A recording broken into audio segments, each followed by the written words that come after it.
Hello, everyone. Prosecutors promised a mountain of evidence this morning as both former state Senate Majority Leader Dean Skelos and his son Adam pleaded not guilty in federal court. The two were charged with conspiracy, extortion, and bribery, and if convicted, could be doing some serious prison time. Capitol reporter Kimberly Howard back from Manhattan and live in our Capitol Bureau now. Kimberly, you were in court as the Skeloses were arraigned. Was there anything really surprising to come out of the hearing? Well, it's just the sheer volume of potential evidence here. We knew the feds were using wiretaps, but we didn't know just how much information the prosecution planned to present. Today, we found out there is a lot, and much of it digital.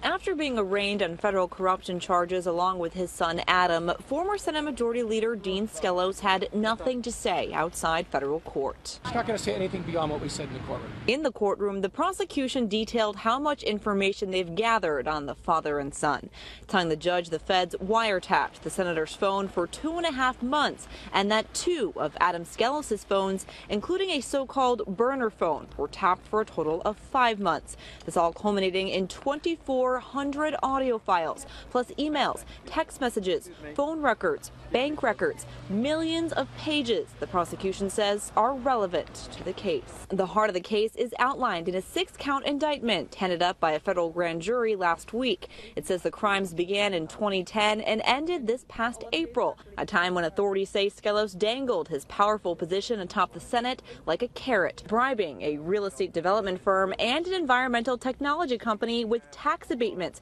and other legislation that would work in their favor. This all allegedly in exchange for money for his son. The indictment accuses Skelos of illegally steering roughly $300,000 towards Adam and says the two covered it up by using coded language and disguising the payments as legitimate work. Can I get in my car, please? After the arraignment, Senator Skelos headed back to work, where he still holds on to his regular Senate seat in Albany. There are 9 more scheduled session days to go for the legislature, but for the Skeloses, more court appearance and eventually a federal trial.